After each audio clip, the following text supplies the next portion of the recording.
Hey guys, welcome back हो गया है चैनल पर। बात करेंगे हम शिव इब्राहिम और इब्राहिम फैमिली के ऊपर। लेकिन इससे पहले मैं बात करना चाहूँगी रेडिट के एक पोस्ट पर जिसको मैंने पढ़ा। उसके अंदर दो फैक्ट्स बताए गए हैं। अच्छा, जो जो पहला फैक्ट है वो ये है कि बेबी जो है वो प्रीमेच्योर नहीं है। इसके ऊपर तो शुरू दिन से यही बहस, जिस दिन से रोहान पैदा हुआ उस दिन से ये बहस है। जिस दिन से इन्होंने प्रेगनेंसी अनाउंस की थी उसी दिन से लोगों को यही था, क्योंकि दरअसल होता क्या है कि इनकी जो प्रेगनेंसी जो काउंटेबल है ना, वो उस टाइम का आ रहा है जब सबा की शादी चल रही थी। तो लोगों को ये है कि इन्होंने शायद झूठ बोला है ताकि उनको हेट ना मिले कि अगर सबा की शादी के टाइम पर ये प्रेग्नेंट थी तो ये इतनी उछल कूद क्यों कर रही थी। और सबसे ज़्यादा जो इस टाइम पर लोगों को हैरत हुई थी ना, वो हुई थी सरोगेसी की, कि क्या ये सरोगेसी है। क्योंकि अच्छा जी, ये जो निकू की वाइफ की एक एक चीज़ को दिखाया जा रहा है, उसकी रिपोर्ट्स कोई सारी चीज़ों को इन्होंने अपनी रिपोर्ट्स और इस तरीके से कभी भी नहीं दिखाई, ना डॉक्टर ना विजिट्स। कितने एंड में जाकर इन्होंने अपना हॉस्पिटल वगैरह सब कुछ दिखाया है, किया है, वरना इन्होंने कभी भी जब भी स्कैन्स वगैरह के लिए जाते थे कभी किसी किस्म का शूट इन्होंने नहीं किया था। और यही बोलते थे डर लगता है ये वो, जिसकी वजह से उनके ऊपर सरोगेसी के इल्ज़ाम लग रहे थे कि ये सरोगेसी करवा रहे हैं, क्योंकि इनके पास कोई अपडेट ही नहीं है। वरना क्या ये कंटेंट छोड़े, और जो अपने जो मेड्स हैं उनका कंटेंट नहीं छोड़े, उनकी वाइफ का कंटेंट नहीं छोड़े, तो क्या ये अपना इतना मेन कंटेंट छोड़ेंगे। तो ये लोगों के सवाल उठे थे उस टाइम पर भी और अब भी उठ रहे हैं, जब इन्होंने मेड की पूरी इतनी इतनी सी डिटेल को शेयर किया है विद प्रूफ्स। एक तरीके से प्रूफ्स दिए थे ना, हाथ में रिपोर्ट्स, डॉक्टर के पास जाना, हॉस्पिटल का जो वो उन्होंने लिया, शूट लिया, एक सीन लिया, तो वो सारी चीज़ें लोगों को ये था कि तुमने अपने मामले में तो नहीं की, या तो तुम बहुत ज़्यादा डरे हुए थे, तुम्हें डर था कि नज़र ना लग जाए, या तो फिर ये प्रेगनेंसी तुमने पूरी की पूरी जो है वो रचाई गई थी और सरोगेसी है। बट मुझे नहीं लगता कि सरोगेसी है, क्योंकि 9 महीने यार कोई कैसे झूठ बोल सकता है पेट पे, क्योंकि जाहिर सी बात है उसका पेट नज़र आ रहा था। वो अब देखो एंगल्स अगर आप देखोगे ना, तो किसी एंगल से आपको पेट कम नज़र आएगा, किसी एंगल से आपको सही नज़र आएगा, सामने से कुछ अलग, पीछे से कुछ अलग। तो ये हर तरीके का, हर बॉडी अलग तरीके की होती है, तो इस पर सिर्फ उसके एंगल्स की वजह से कि उसका पेट ऐसे नहीं दिख रहा, उसका वो चीज़ ऐसे नहीं दिख रही, इसलिए। और फिर उसके बाद जो उसकी प्रेगनेंसी के बाद की जो उसकी हरकतें रही हैं डिलीवरी के बाद की खास करके, क्योंकि जो सबसे ज़्यादा लोगों को होता है ना कि यार जब अगर आपका सी सेक्शन हुआ है उसके बाद आपके लिए जो सबसे मुश्किल काम होता है वो हंसना खांसना, ये सारी चीज़ें होती है, क्योंकि आपको बहुत ज़्यादा पेन हो रहा होता है ना। आप ज़रा सा भी कुछ करते हो तो खिंचाव फ़ौरन शुरू हो जाता है। और डॉक्टर्स भी बहुत एहतियात का बोलते हैं कि भाई कोशिश करो, एहतियात करो अभी इस टाइम पर, क्योंकि टाँके बहुत ज़्यादा कच्चे। खांसी वो बिल्कुल भी नहीं चाहते कि हो, क्योंकि जैसे ही खांसी हो जाती है तो वो पावरफुल किस्म के जो है वो सिरप्स होते हैं वो पिलाते हैं ताकि खांसी जो है वो किसी तरीके से कंट्रोल हो जाए। और खांसी तो बिल्कुल भी ना। और हंसना भी क्या होता है कि वो पेट आपका खिंचता है, तो इन सारी चीज़ों का एहतियात बोलते हैं। और इसने अपनी डिलीवरी के बाद जो वीडियोस बनाई थी उसके अंदर ये बैठ के जो है वो हंस रही थी, और बहुत ज़्यादा मतलब अलग ही किस्म का उसका था। तो उस वजह से भी लोगों को शक हुआ था कि यार ये क्या वाकई जो है, इसकी हर एक चीज़ पर लोगों को शक होता है, क्योंकि ये नॉर्मली कुछ नहीं करती है, इसका कुछ एक्स्ट्रा ही होता है। आई नो बहुत सारी औरतें होती हैं जो बहुत हिम्मत वाली होती है। मैंने खुद देखा है जो डिलीवरी के दूसरे तीसरे दिन भी जो ना उठ के किचन में चली जाती है, खाने बना रही होती है, घर संभाल रही होती है, क्योंकि उनके पास कोई नहीं होता। लेकिन उसके बाद भी जो कहते हैं किसी की शक्ल कहते हैं कि वो दिखा रही होती है कि वो पेन में होती है, क्योंकि पेन तो है ही ना। प्रेगनेंसी का पेन, डिलीवरी का पेन तो है ही। डिलीवरी में अगर आपने सी सेक्शन किया है या नॉर्मल, दोनों में ही पेन है। तो इसीलिए तो अगर कोई इंसान काम कर रहा है, और इसका मतलब ये नहीं है कि वो फेक कर रहा है या नहीं, बट इसकी जो सिचुएशन रही है उस पर काफ़ी लोगों के क्वेश्चन उठते रहे। अच्छा जी, अभी ये जो फैक्ट्स उठे, ये उठे कि ये जो बेबी है ये प्रीमेच्योर है ही नहीं, क्योंकि ये दीपिका ने खुद अपने हस्बैंड को स्पेशल फील करवाने के लिए उसके बर्थडे के दूसरे दिन उस डेट को फिक्स करके रखा था, और उसने उस डेट को अपना बेबी डिलीवर करवाया, सी सेक्शन करवाया। और उस टाइम पर वो बच्चा 37 वीक्स का था। अब देखो 37 वीक्स को काफ़ी लोग तो बोलते हैं कि ये नॉर्मल ही है, और मेरे हिसाब से भी नॉर्मल ही है, क्योंकि मैंने खुद 36 और कुछ 2 डेज़ पर अपनी बेबी डिलीवर की थी, जो कि प्रीमेच्योर नहीं कहलाती, बिल्कुल भी नहीं कहलाई वो। क्योंकि ऑब्वियसली मेरा बीपी बहुत ज़्यादा मसला कर रहा था, तो डॉक्टर ने बिल्कुल भी टाइम नहीं लिया कि भला के बाद में जाकर इश्यूज़ हो, मैं 40 वीक्स का वेट करूँ और उस टाइम तक कोई इश्यूज़ क्रिएट हो जाए। 36 तक का उसने वेट किया। 36 के जैसे ही वीक एंड हुआ मुझे, और मतलब 36 वीक लगा और उसके 2 दिन हुए, तो उसके बाद उन्होंने मुझे डेट दे दी थी कि भाई तुम आ जाओ, तुम्हारी हम डिलीवरी। हाँ, और जो मेरी पहली बेटी है वो मेरी 33.5 कुछ के डेज़ में पैदा हुई थी, तो उसको प्रीमेच्योर काउंट किया गया था। उसको फिर उसके 15 डेज़ कंप्लीट जो एनआईसीयू में होते हैं वो करवाए गए थे, और उसके बाद फिर क्योंकि वो उसका वेट बहुत ज़्यादा कम था, तो उसकी वजह से उसको प्रीमेच्योर में काउंट किया जाता है। बट इस वाली मेरी जो दूसरी वाली बेटी है उसको प्रीमेच्योर नहीं कहा जाता। तो ऑब्वियसली 36 के बाद आपका बेबी प्रीमेच्योर नहीं होता। हाँ, डिलीवरी थोड़ी सी जल्दी है, थोड़े से मसले हो सकते हैं क्योंकि बच्चा 40 हफ्ते जो पूरा कर कर आया और वो जो 36 हफ्ते हो तो 4 हफ्तों का गैप होता है। बट ठीक है, फिर भी ये प्रीमेच्योर में नहीं आता है। 37 वीक का बच्चा कहा जा रहा है। बट अभी भी मैं कहूँगी कि प्रूफ्स किसी के पास नहीं है। हाँ, ये चीज़ें लोगों को फील हो रही है कि उसका जो बेबी बम्प निकल कर आया था या जो बेबी बम्प उसका दिख रहा था तीसरे चौथे महीने में, ये पाँचवें छठे महीने का होता है। लेकिन ये सब अजम्पशंस हैं, किसी के पास कोई प्रूफ्स नहीं है कि वाकई वो उस टाइम पर डिलीवर सॉरी बेबी थी, कंसीव किया हुआ था या नहीं किया हुआ था। ये तो हो गया एक नॉर्मल सा जो कि चल ही रहा है जिस दिन से ये प्रेग्नेंट हुई है तभी से। अब ये जो दूसरा वाला फैक्ट है ना, ये मुझे सुन के थोड़ा सा हैरत हुई है। जब मैंने ये रीड किया तो मैंने कहा यार ये क्या है।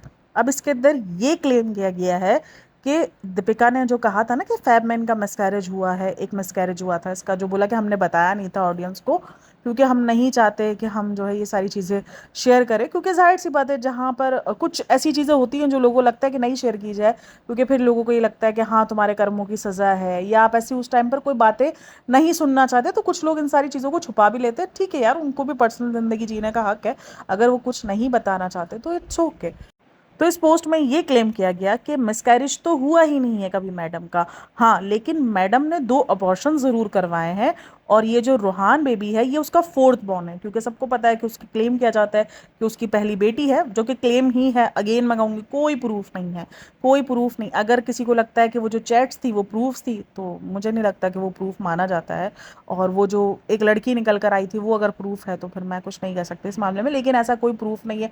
इसके कोई भी फर्स्ट हस्बैंड की किसी ऐसी किस्म की पोस्ट नहीं आई है, कोई ऐसी बच्ची अभी तक उसके हस्बैंड ने ये कह के शो नहीं करवाई कि ये मेरी पहली बेटी है या मेरे पहले घर की बेटी है। तो इसलिए वो एक सवालिया निशान है और बना रहेगा हमेशा तक। कुछ लोग इस पर बिलीव करेंगे, कुछ लोग नहीं बिलीव करेंगे कि भाई क्या सच है। तो ये अगेन क्वेश्चन मार्क वाला ही था। तो ये 4th पे भी कहा जा रहा है और ये इधर क्लेम किया गया है कि जो उसने पहला मिसकैरेज करवाया था, जब उसको उसके पहले हस्बैंड ने रंगे हाथों पकड़ लिया था जनाब के साथ गोवा के होटल में। अच्छा, ये गोवा वाला भी थोड़ा सा ना बीच में चला था एक कंट्रोवर्सी, किसने बोला था कि हम गोवा गए थे और उसके बाद लोगों ने कहा था कि हाँ ये वही गोवा है जहाँ पर इसको स्पॉट किया गया था पहली बार चीटिंग करते हुए, उसके हस्बैंड ने पकड़ा था। ये उस टाइम पर शादीशुदा थी और ये अपने आप में बहुत बड़ा क्लेम है।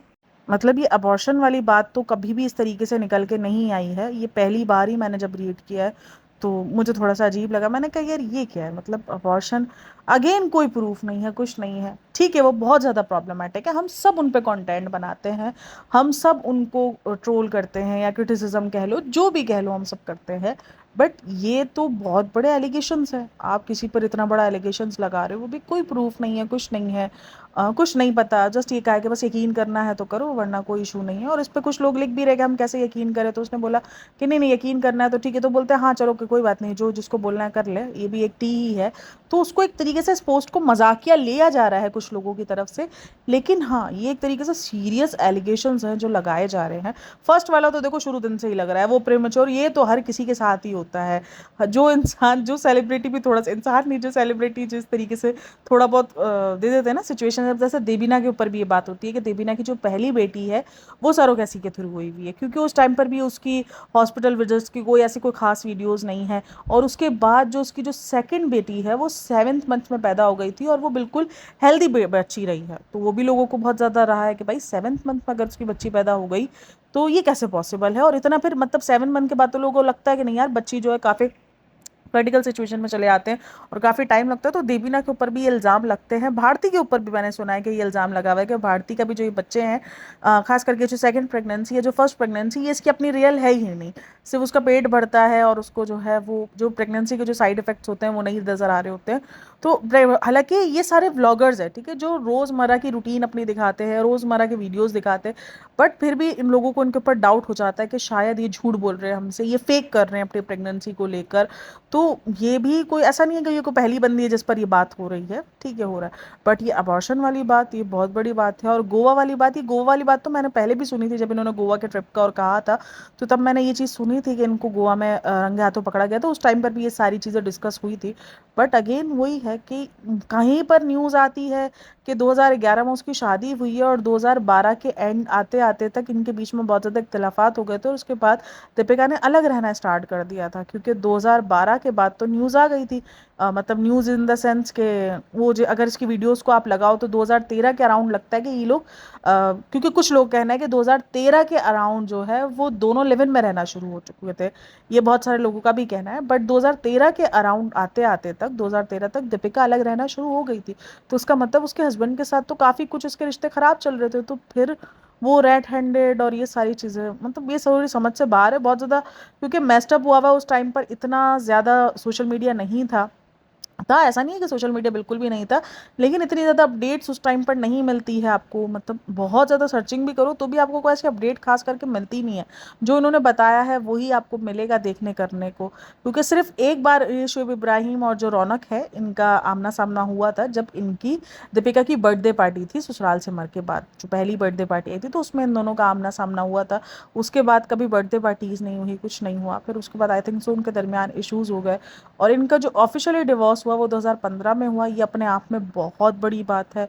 मुझे नहीं लगता कि ऐसे एलिगेशंस लग जाने चाहिए मिसकैरेज अबॉर्शन के। अबॉर्शन बहुत बड़ा वर्ड है। अबॉर्शन किसको कहते हैं? जब आप खुद अपना बच्चा जाकर खुद ही जो है वो उसको निकलवा दो, ज़ाया करवा दो, इसको कहते हैं।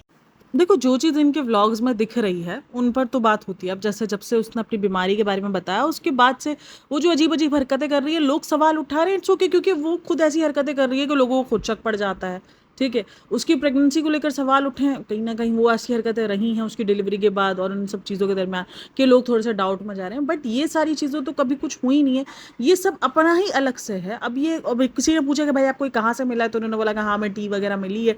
और वो ये तो सबको ही बोल सकता है। मैं भी यहाँ पे कुछ बोलूँ और मुझे बोलूँ हाँ मुझे किसी ने बताया है, लेकिन उन्होंने मना किया है कि मेरी प्राइवेसी नहीं बताना, तो ये तो हर कोई कर सकता है, क्योंकि पता है कि यहाँ पर किसी किस्म का भी कुछ स्टैंड नहीं लिया जा रहा या किसी भी किस्म का कुछ रिएक्ट नहीं किया जा रहा, क्योंकि जाहिर सी बात है ये सारी चीज़ें जो हैं वो एक गलत ज़मरे में जाती हैं और उसका आपको प्रूफ देने पड़ सकते हैं। क्योंकि अगर आप इतनी बड़ी बात कह रही हो और अगर सामने वाले ने इस चीज़ को क्लेम कर दिया कि चलो लाओ प्रूफ। आप कुछ लोग ये भी बोलते हैं कि ये लोग क्लेम इसलिए नहीं करते क्योंकि ये लोग झूठे हैं। मैं मानती हूँ ये लोग बहुत ज़्यादा प्रॉब्लमेटिक है, मैं इनके साइड्स कोई नहीं लेती हूँ कि नहीं नहीं नहीं बहुत अच्छे नहीं, प्रॉब्लमेटिक है। और हर इंसान होता है यार, थोड़ा बहुत, कोई ज़्यादा होता है कोई कम होता है, लेकिन होते हैं हर कोई अपनी ज़िंदगी में कुछ ना कुछ।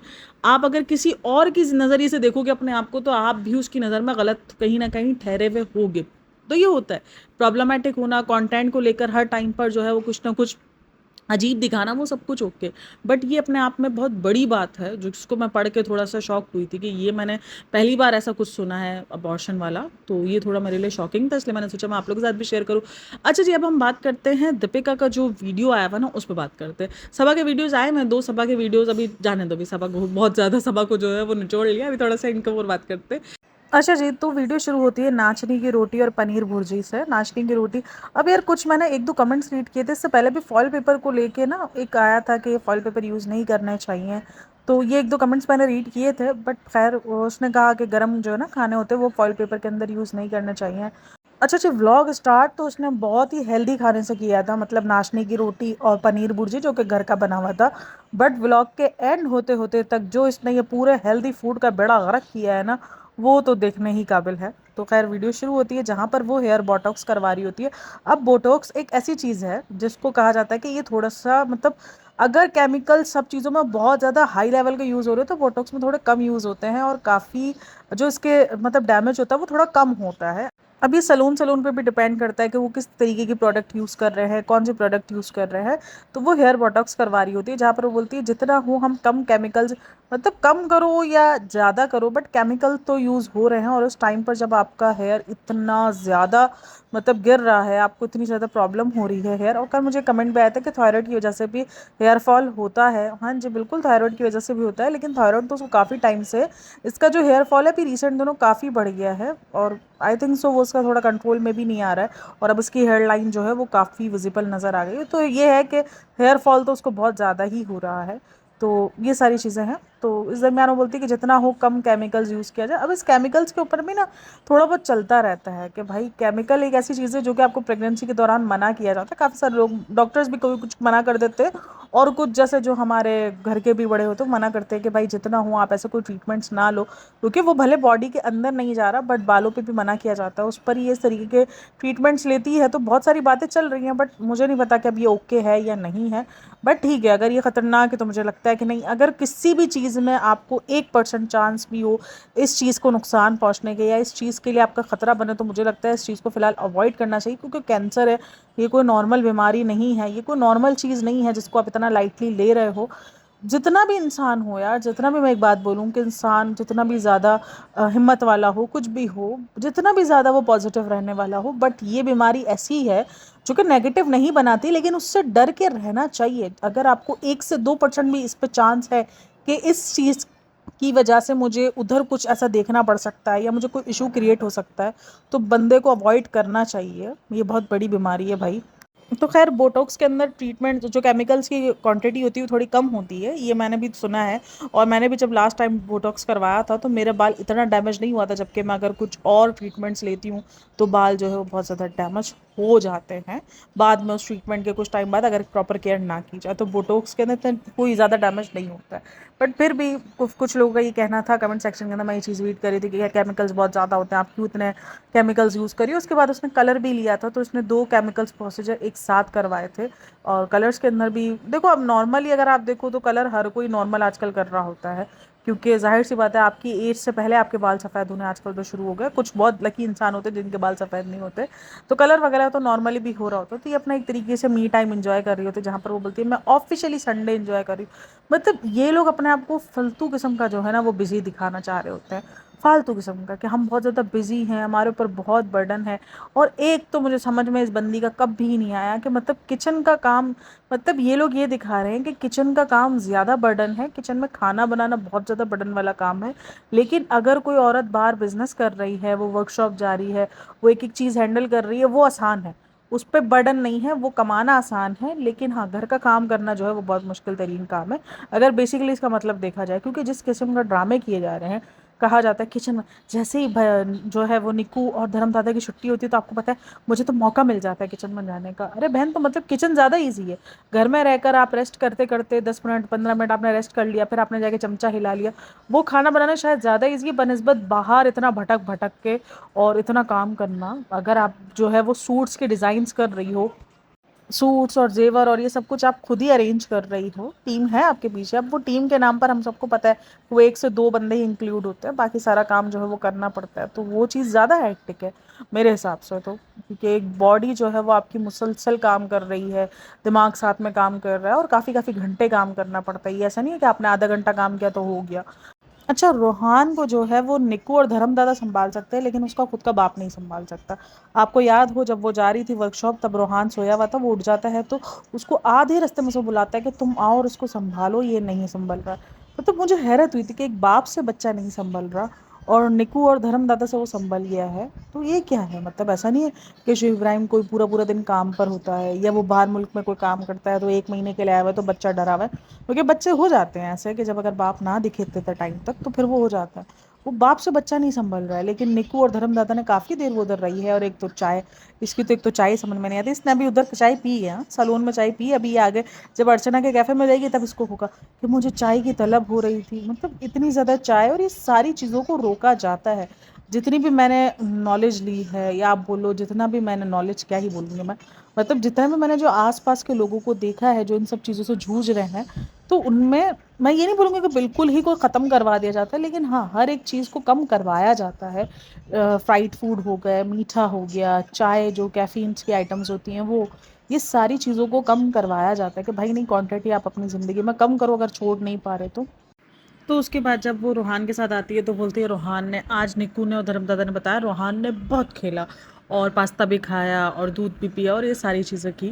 तो देखो ये मैंने हमेशा कहा कि ये अपने बच्चे को उस तरीके से करवा करना और ज़्यादा हाईलाइट करवाती है। अब देखो जब इसने ये सारी चीज़ें बोली उसके बाद ये बच्चा नोटिस हुआ है। अब ये बच्चा नोटिस कहाँ हुआ, जब ये गई ना अर्चना के कैफ़े में, तब ये एक दो जगह पर उसकी कुछ चीज़ों को नोटिस करके और लोगों ने उस चीज़ को डिस्कस किया कि यार ये तो बताती है तो ऐसा वैसा है। यहाँ तो एक लाइन भी अगर पूछी जाए तो ये दौड़ती भी जाती है कि कहीं उसके बच्चे की कुछ चीज़ें सामने ना आ जाए। अब अगर कोई बच्चा नहीं है इतना मस्तीखोर और वो नॉर्मली रिएक्ट करता, मतलब वो सिर्फ देखता है, वो सिर्फ कोई इतना ज़्यादा ओवर रिएक्ट नहीं कर रहा या बोल लो कि वो मस्ती नहीं कर रहा, तो उसका मतलब ये नहीं है कि उस बच्चे में कोई प्रॉब्लम है। और अगर कोई बच्चे जो मस्ती कर रहे हैं तो उसका मतलब ये नहीं है कि वो बच्चों के अंदर कोई प्रॉब्लम। भाई हर बच्चा अलग होता है, मस्ती बच्चे ही करते हैं, कुछ बच्चे नहीं मस्ती कर रहे तो उसका मतलब ये नहीं कि वो बच्चे नहीं हैं, या वो अगर रिएक्शन देने में थोड़ा सा टाइम लगा रहे हैं या है। तो भाई देखो बहुत सारी वजहें होती है, सिर्फ एक वजह यही नहीं होती कि वो बच्चे को ऑटिज़म है या वो किसी और चीज़ का शिकार है, तो जो कि मुझे अजीब ही लगता है।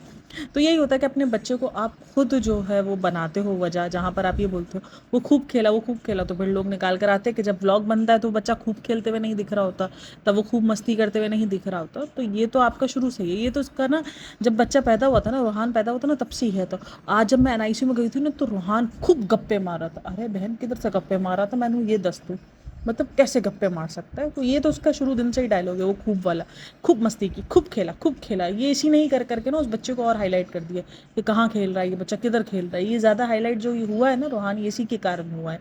और पास्ता, एक तो ये पास्ता पास्ता मतलब ये खुद ऐसी है इस तरीके से ना कि थोड़ा सा मतलब चीज़ों के पीछे पड़ जाना कि बस ये खाना, ये एक मेरी फेवरेट है, इसके लिए तो भाई कुछ भी, जैसे चाय, चाय को लेकर ये नाची भी है, चाय को लेकर ये कुछ भी कर सकती है। इसी तरीके से इसने रूहान को पास्ता के लिए बना दिया। अब यहाँ पर ये अपना जो मैसीपन और ये सारी चीज़ें हैं उसमें बोलती नहीं नहीं रूहान मेरे ऊपर नहीं किया है और मैं तो जो है वो खिलाड़ा डाल देती हूँ, ये कर देती हूँ। ठीक है खिलाड़े डलते हैं, सब कुछ होता है, लेकिन सब उठा के जगह पे भी रखना होता है, सेट भी करना होता है। मतलब इसका ना अजीब ही है, ये कुछ अजीब ही निकल कर आई है। मतलब ये ऐसी चीज़ों को फ्लेक्स करती है जो कि नॉर्मली फ्लेक्स नहीं होनी चाहिए, कि नहीं यार ये मैसीपन, ये जो फूहड़पन है ये कोई अच्छा नहीं है।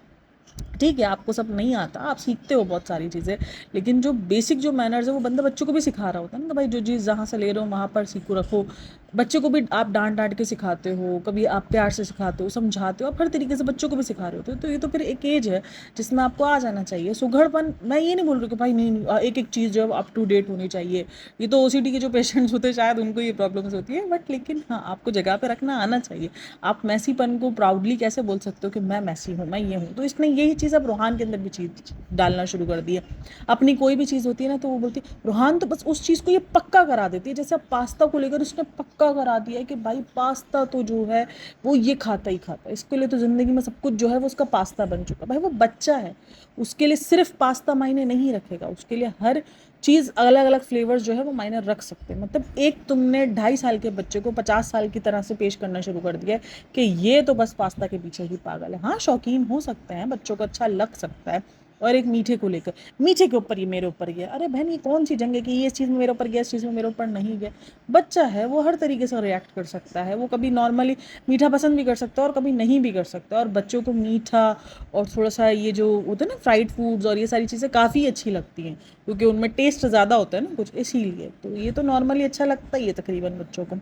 तो ये 2 साल तक आपने अपने बच्चों को शुगर से दूर रखा और अब 2 साल की पूरी कसर आप जो है वो निकाल रहे हो।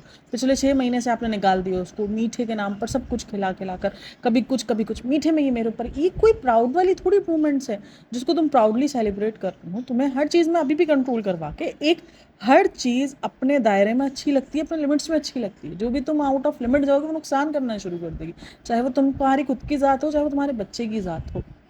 बट ये बंदी कुछ अलग ही लेवल की है भाई, इसका तो अलग ही चलता है। ये पता नहीं क्या समझती है। मैं मानती हूँ औरत का बच्चा नहीं मरना चाहिए, बट इन मामलों में जहाँ समझदारी दिखानी चाहिए वहाँ तो औरत को समझदारी दिखानी ही चाहिए ना, चाहे औरत हो या मर्द हो। जहाँ अब देखो, अब अगर मर्द काम पे जा रहा है और वहाँ पे जाकर अगर वो बचपने दिखाए अपने कि मैं तो ऐसे ही हूँ, मैं तो यही करूँगा, वो निकाल के बाहर फेंकेंगे, चल निकल लड़का, दिखना नहीं मेरे को आएंगे। तो जहाँ समझदारी दिखाने के वहाँ समझदारी दिखाना लाजमी है, चाहे वो औरत हो चाहे वो मर्द हो। तो लेकिन बहन को कुछ समझ नहीं आता, बहन का अपना ही चलता है। उसके बाद वो वही चुरूज गई, बोलती है मैं अर्चना को जो है वो सरप्राइज़ दे रही हूँ। और ये कुछ लोग का मानना है कि ये एक तरीके से पेड कॉलैब है या ये कोलैबोरेशन की गई है कि अर्चना का ये कैफ़े जाएगी क्योंकि अर्चना ने कैफ़े ओपन किया है, ओए ओए चोरोस, नाम भूल गई हूँ मैं।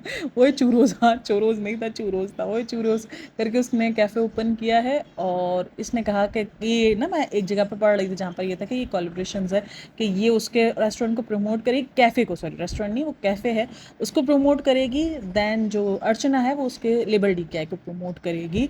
But I don't think so कोई ये प्रमोशन था, क्योंकि अगर ये प्रमोशन होता तो शायद अर्चना आपको वहाँ पे मिलती। बट अर्चना नहीं है, या तो फिर उसको रियलिस्टिक दिखाने के लिए अर्चना को गायब कर दिया गया, ताकि ऐसा ही लगे कि अर्चना नहीं थी वहाँ पर। तो ये एक बिल्कुल ऐसे ही था, मतलब अर्चना जो है वो मास्टर सेलिब्रिटी जो शेफ़ आया था, सेलिब्रिटी मास्टर शेफ़, इसके अंदर इसके साथ ही थी, तो एक तरीके से भी फ्रेंड जोन इनका निभ रहा है। जबकि तेजस्वी के साथ इसका बहुत अच्छा बॉन्ड था, बट उसके बाद इसका दिखा नहीं वो बॉन्ड। तो अब देखो, अगर कुछ लोग ये भी कह रहे हैं कि जब से व्यूज़ कम हुए तब से इधर उधर भटकना शुरू कर दिया है, लोगों को कंटेंट बना रहे हैं, अपने कंटेंट के अंदर कम से कम एफर्ट तो डाल रहे हैं। मैं तो यही कहूँगी कि एफर्ट्स तो डल रहे हैं हर चीज़ में, हम कहीं ना कहीं कुछ ना कुछ पॉजिटिव साइड ढूंढ के ले आते हैं। चलो कोई नहीं, अगर अर्चना के कैफ़े जा रही है, या निकू की वाइफ को इंक्लूड कर रही है, या जो भी है इस तरीके से मतलब अपने मेट्स के घर जा रही है, कम से कम एफर्ट्स तो शुरू हुई हैं, और साथ में थोड़ा बहुत उन बेचारों का भला भी हो जाता है।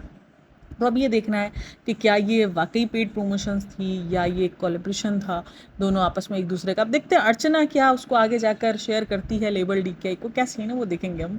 लेकिन फ़िलहाल तो अभी तक तो एक बिल्कुल अनप्लान्ड दिखाया गया था कि नहीं नहीं नहीं, हमारा ऐसा कोई प्लान नहीं है, मैं तो ऐसे ही डायरेक्ट जा रही हूँ। और हाँ, मुझे यहाँ पर डाउट हुआ कि जो अर्चना को फ़ोन तुम उधर जाके कर सकती हो वो तुम पहले भी कर देती। अब वो सरप्राइज़ बनाने की ट्राई की गई, लेकिन आपको ये समझना चाहिए कोई भी अपने कैफ़े में, अब सबा ने अपना कैफ़े ओपन किया है तो रेस्टोरेंट ओपन किया तो क्या सबा 24 घंटे होती है? नहीं, हम सबको पता है कि कोई भी 24 घंटे अवेलेबल नहीं होगा अपने रेस्टोरेंट या कैफ़े में। अच्छा, सबा के ऊपर से बात निकली है, तो ये भी मैंने 2-3 कमेंट्स रीड किए, 2-3 जगहों पर मैंने देखा था कि ये बात हो रही थी कि यार ये कैसी बंदी है, इसकी रेस्टोरेंट ने, इसकी ननद ने रेस्टोरेंट ओपन किया है जलनखोर में, इसने जाकर किसी और के कैफ़े को प्रमोट कर दिया है ताकि लोग वहाँ जाए, जबकि मुंबई में जो रहने वाले लोग हैं उनको खुशामदीद के लिए प्रमोट करना चाहिए या नहीं। और कुछ लोग फिर जो सबा के अगेंस्ट है वो ये बोल रहे हैं, सबा भी तो ये काम करती है ना, सबा भी तो जब इसका ब्रांड है इसकी भाभी का, उसके अलावा वो दूसरे कपड़े के ब्रांड्स को प्रमोट करती है, तो ठीक है, डिट फॉर डेट है कि जैसा करेगी वैसा भरेगी। बट ये मुझे लगता है दोनों का अपना अपना ही है। हाँ, दोनों ही एक दूसरे से ना, मतलब दिखाते इतना बड़ा बॉन्ड है, लेकिन वही बात है ना कि दुकान जो है वो पकौड़ों की है, लेकिन बातें जो है वो करोड़ों की है।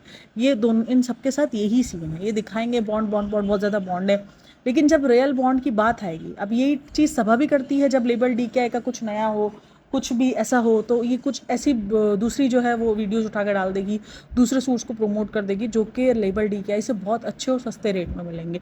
ये सभा का भी अक्सर है, और वही काम अगर आज दीपिका कर रही है तो फिर मुझे नहीं लगता कि दीपिका को भी गाली पड़नी चाहिए इसके लिए, क्योंकि ये तो एक ही है। हाँ, हम इस चीज़ के लिए बोलेंगे कि भाई फिर तुम लोग ये जो सारा जो राग अलापते हो ना एक अच्छे रिश्तों का, वो ना अलापा करो, क्योंकि तुम लोग तो अपने ही, जब आपके घर के अंदर वो चीज़ ओपन हो रही है और आप दूसरे किसी कैफ़े को प्रमोट कर रहे हो या रेस्टोरेंट को प्रमोट्स कर रहे हो, तो फिर तो वो चीज़ गलत उसमें चली जाती है। लेकिन वो एक कैफ़े है जहाँ पर आपको चूरोस, चाय और यही सब कुछ मिलने वाला है, तो खाना नहीं मिलने वाला आपको, कुछ स्नैक्स टाइप के आइटम्स, नान खटाई और ये सब कुछ मिलने वाला है। और नान खटाई भी बोलती पैक करके, इतना मीठा जो है वो उसने कंज्यूम किया, उसके बाद फिर उसने जर्दा बनाया, ये खाया, मतलब इतना मीठा, इतना ज़्यादा, जो मतलब एक तरीके से फिर चूरोस को बताया जा रहा है कि हेल्दी फूड है। भाई हेल्दी फूड किधर से हो जाएगा वो?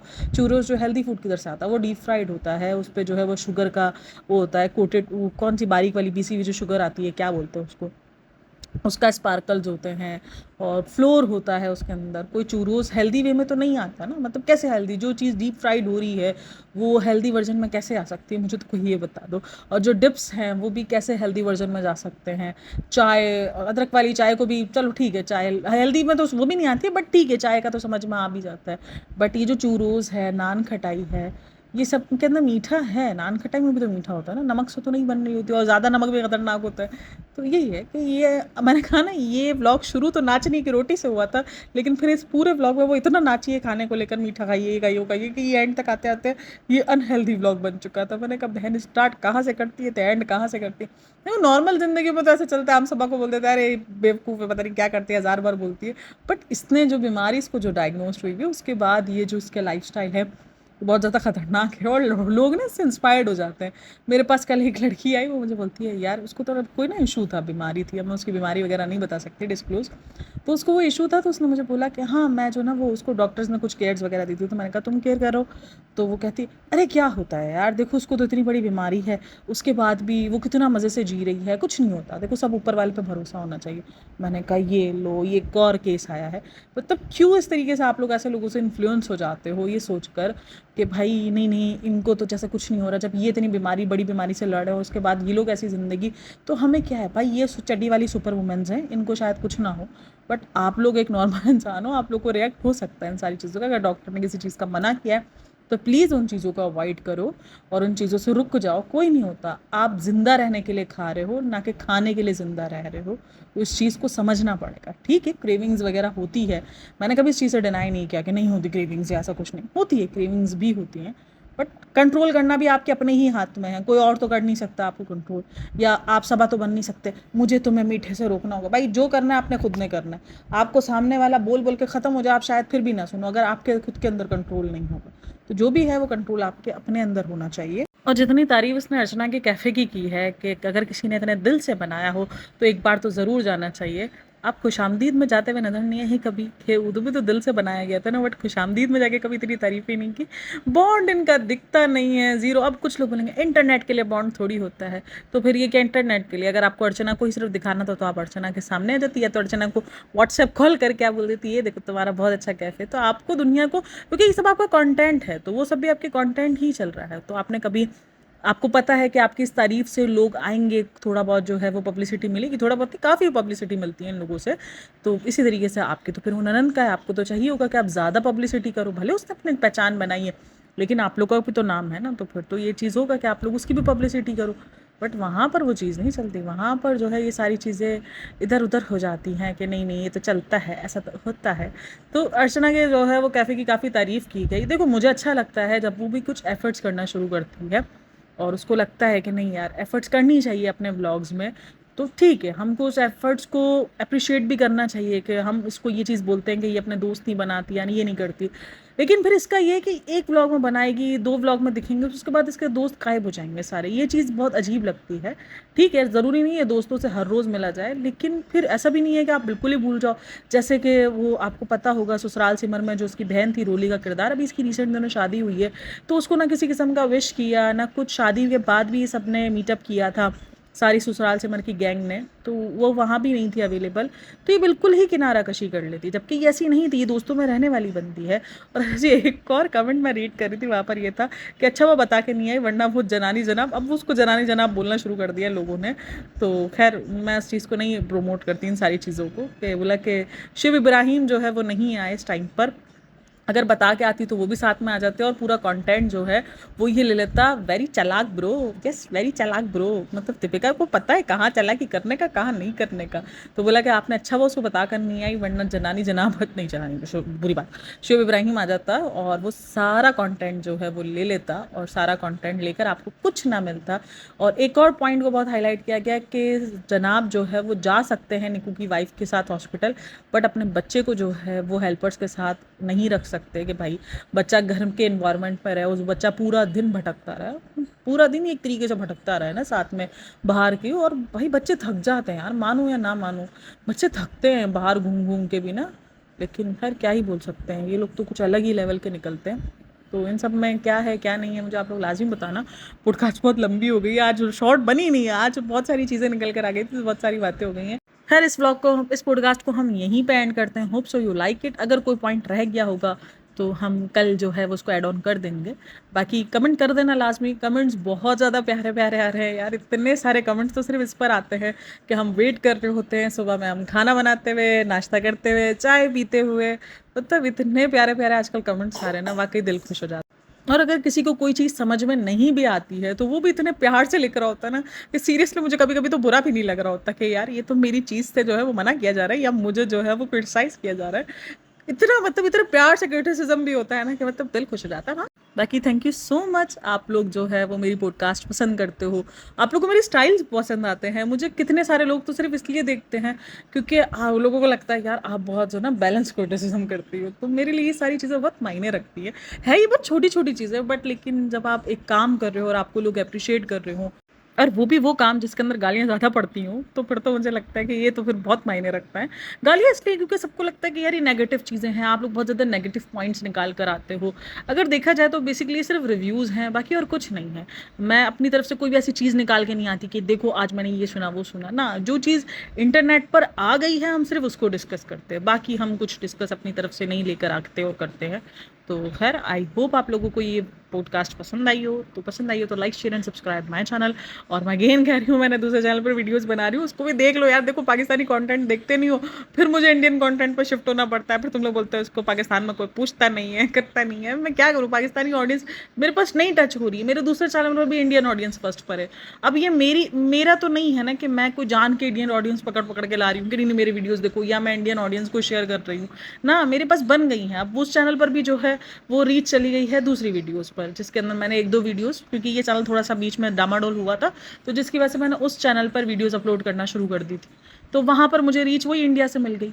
अब वही बात है कि अब रीच मिल जाती है तो फिर अब इंडियन लोग हैं। अब मैंने लाजवाब इश्क के ऊपर बनाया है पॉडकास्ट, अब उसमें कितने सारे इंडियन लोग हैं जो जानते भी नहीं। मेरी सब्सक्राइबर मुझे पूछ रही थी यार ये कौन सा ड्रामा है, ये कौन सा है, मतलब उनको तो पता ही नहीं है कि ये क्या चीज़ है, ये क्या बला है जिसके ऊपर मैंने पॉडकास्ट बनाई है। तो बट ये कि देख लिया करो यार, ताकि ये पाकिस्तानी ड्रामों को भी जो है वो थोड़ा सा कवर अप कर सकूँ। अभी कल मैंने सोचा है पमाल हो गया, जमा तकसीम हो गया, ये दो तीन चीज़ें हैं, जिनकी शादी उनसी शादी, पता नहीं ये कोई ड्रामा है जिसकी रील्स बहुत ज़्यादा वायरल हो रही हैं, तो उन पर भी बहुत सारी चीज़ें बात करने को हैं। आहिस्ता आहिस्ता हर चीज़ को कवर अप करेंगे। और बस अपना बहुत सारा ख्याल रखना, मिलते हैं नेक्स्ट वीडियो में, तब तक के लिए टेक केयर, बाय बाय, अल्लाह हाफ़िज़।